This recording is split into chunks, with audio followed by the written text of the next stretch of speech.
Oi, esse é o Complexo Arte Político. E aí galera, bem-vindos de volta.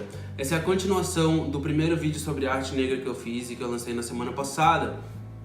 Hoje eu vou tratar sobre o movimento organizado na arte negra.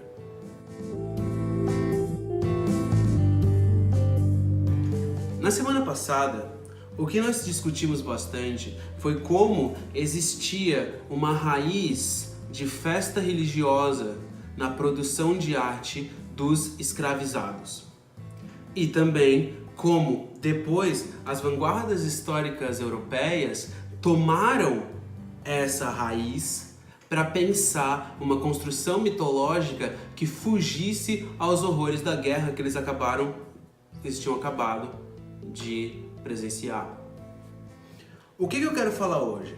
É partir da problemática que eu tracei para vocês no último vídeo, a de que, ao mesmo tempo em que a leitura da vanguarda histórica potencializa a força artística e mitológica do negro, ela também perpetua uma leitura etnocêntrica e europeia do preto, e vê como que os movimentos negros que nascem algumas décadas depois das primeiras vanguardas europeias responderam a essa questão. Vou fazer uma pequena lembrança aqui de que a ideia de negro que eu estou usando é a do Achille Mbembe, que retirou da ideia do Frantz Fanon junto com James Baldwin, e a partir justamente desses movimentos que eu vou falar agora. O tempo que eu estou tentando conter nesse vídeo é o de 4 décadas, de 1940, o início de 1940, ao final de 1970. Essas décadas são extremamente importantes para a gente entender como a negritude se colocou no espaço não só artístico, mas no espaço político. Porque, como está no nome do meu canal, uma não se diferencia da outra. O primeiro ponto a trazer é como, a partir da ideia de que existia nas vanguardas históricas um tipo de leitura da potência negra, mas também uma perpetuação de uma visão embaçada do negro, os negros pensaram, existe a necessidade de um movimento que tome para si a força dessa alcunha negro. Como eu disse no antigo vídeo, Mbembe sabe que o negro é uma palavra paradoxal. É um termo que vai a dois lados porque é um termo dado. No limite, não existe o negro, assim como não existe o branco. Isso é uma fala de Frantz Fanon. São máscaras. São máscaras que estão na nossa pele e que são dadas historicamente, porque necessita-se de uma construção de papéis históricos. Como eu disse no meu primeiro vídeo, vídeo de apresentação, eu trabalho muito com a psicanálise. Estudei muito tempo para ser psicanalista, preferi ser professor de arte, mas dentro do consultório na psicanálise, o negro cai, a mulher cai, o homossexual cai. Por quê? Porque a psicanálise trabalha com a singularidade. Porque a nossa mente trabalha em singularidade. Não existe unidade, não existe grupo de pessoas iguais. Ou seja, nesse sentido, e é uma coisa que em Crítica da Razão Negra Mbembe bate bastante, o negro não existe. Mas o negro é não só construído, como colocado nos corpos pretos. E por ser colocado para diminuir, os movimentos de negritude que começam a se construir a partir da década de 40, tomam essa alcunha e falam, sou negro, e por ser negro, tenho a potência de ir contra meu opressor. Para isso, eu vou trazer aqui No duro, 3 movimentos, sendo que o último movimento ele se desdobra para um outro bastante conhecido.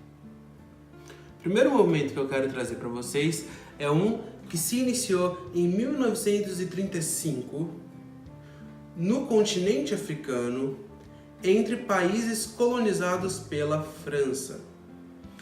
É um movimento chamado Negritude. Esse movimento foi chamado desse jeito em 1935 por Aimé Césaire, que é o fundador desse movimento.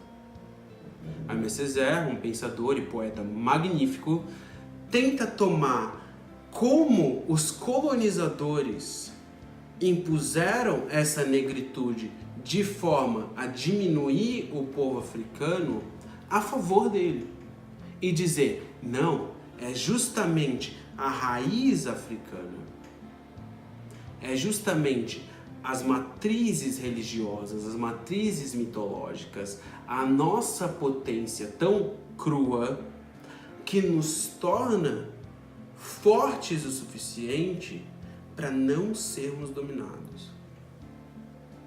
Ou seja, existe na poesia do Césaire, assim como no movimento Negritude, uma tomada da potência do ser negro. É isso que ele quer mostrar pra gente.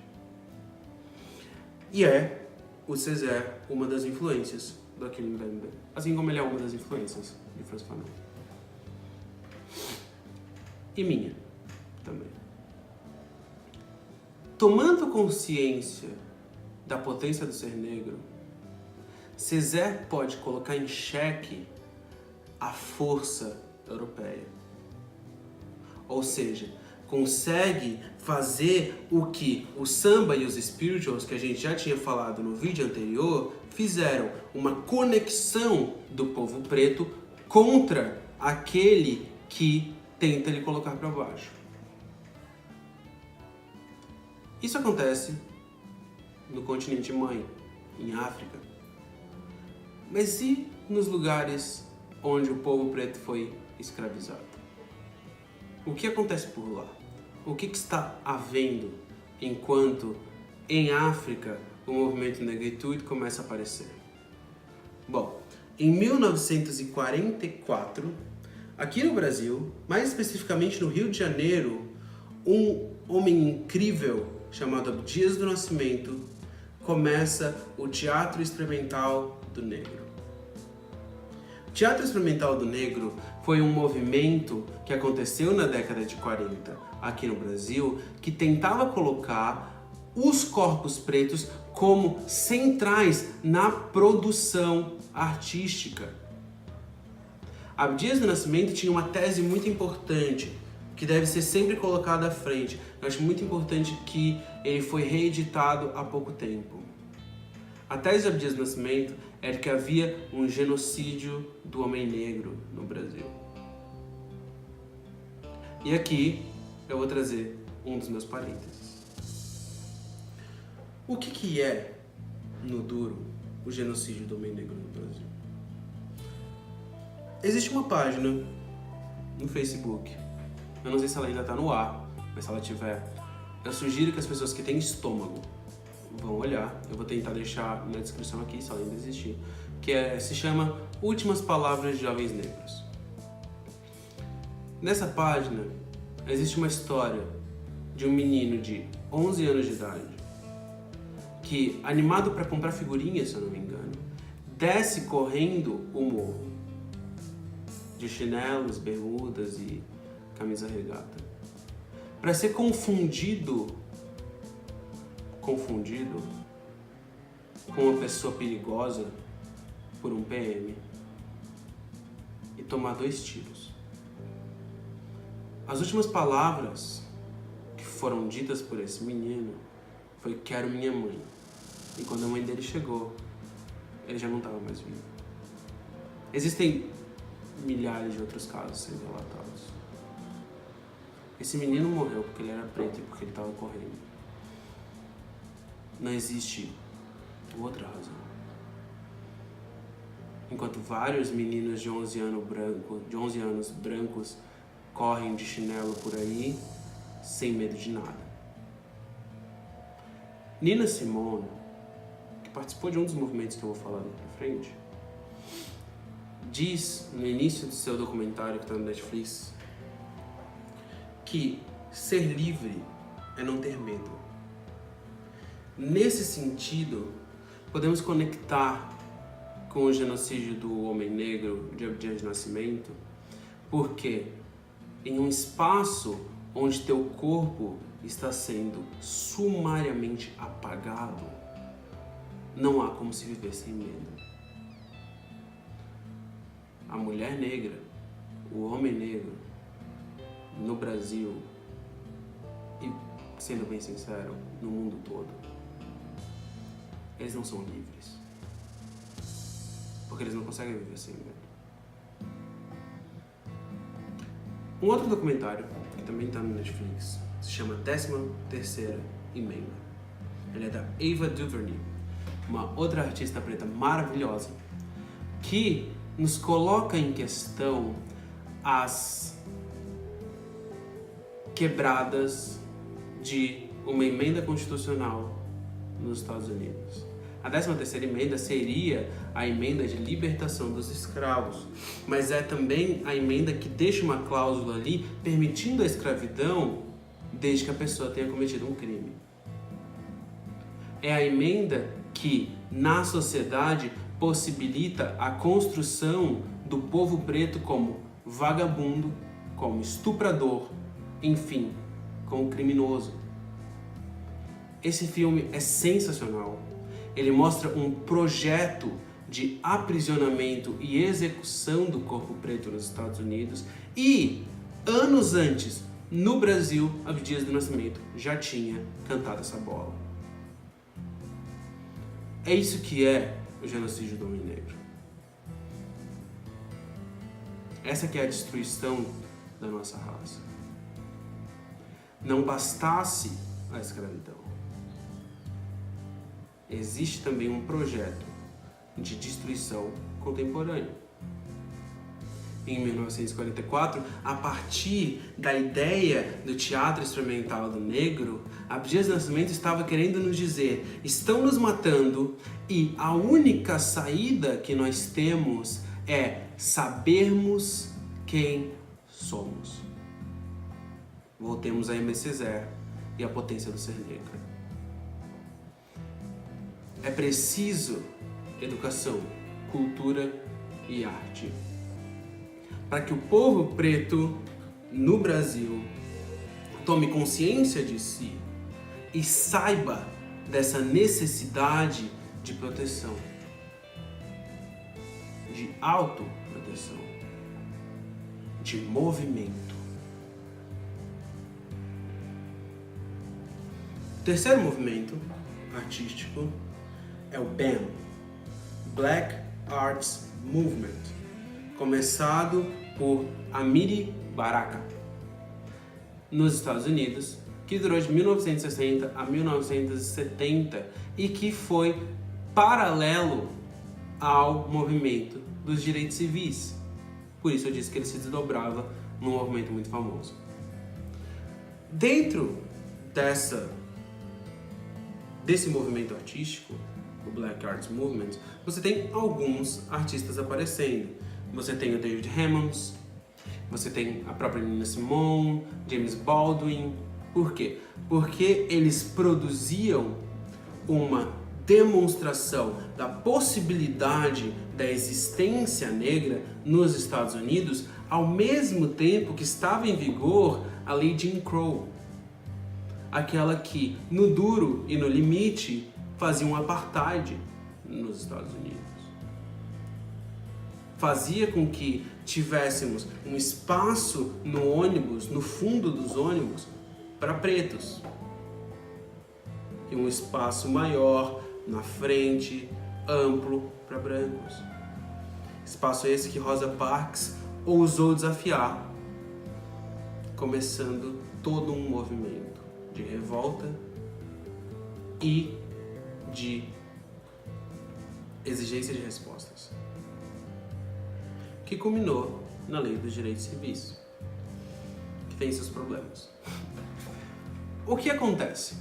O movimento de arte negra nos Estados Unidos, que andava em paralelo com o movimento pelos direitos civis nos Estados Unidos, é mais uma onda dessa pedra que é jogada nas vanguardas históricas ao se pensar a crueza negra e que produziu o Negritude, o Teatro Experimental do Negro no Brasil e esse movimento artístico nos Estados Unidos.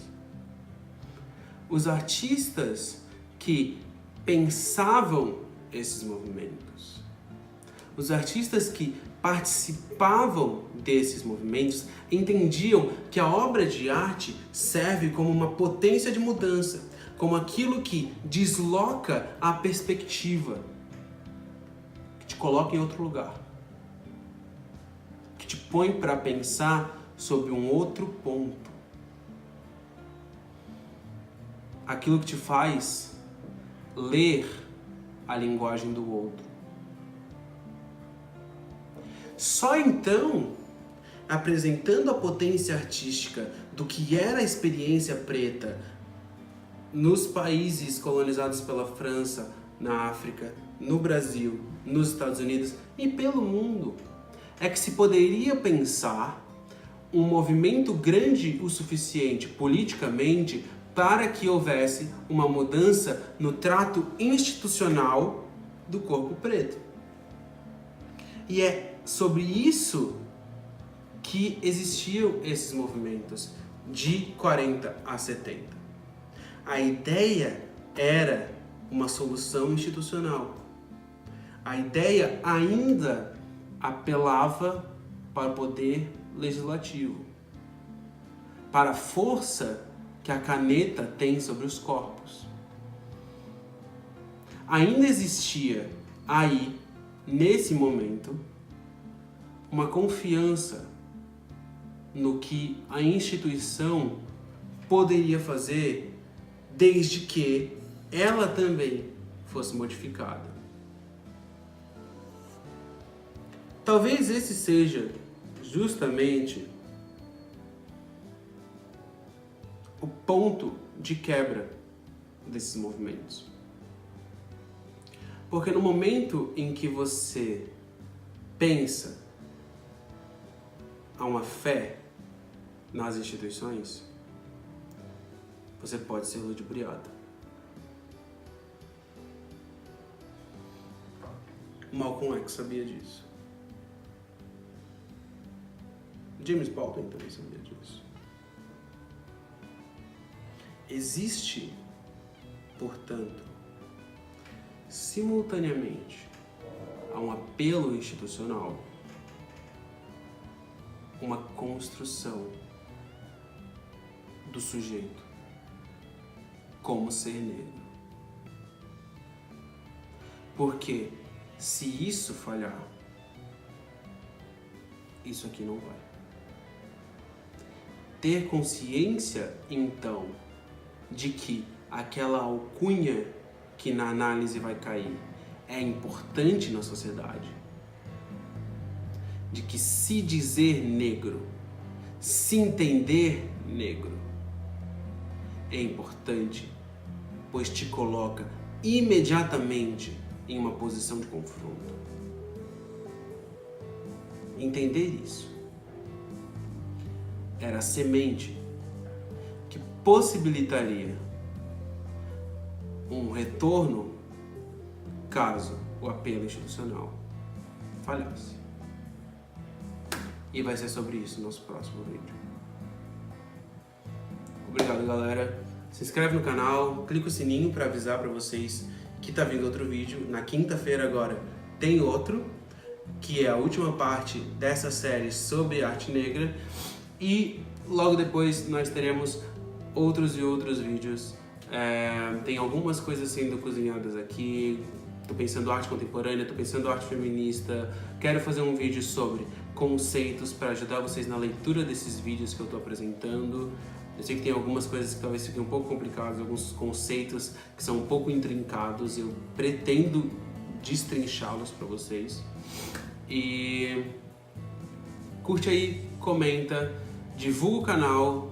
Se gostou dessa série, pode vir falar comigo. Me segue no Instagram, porque eu tô sempre conversando com as pessoas por lá.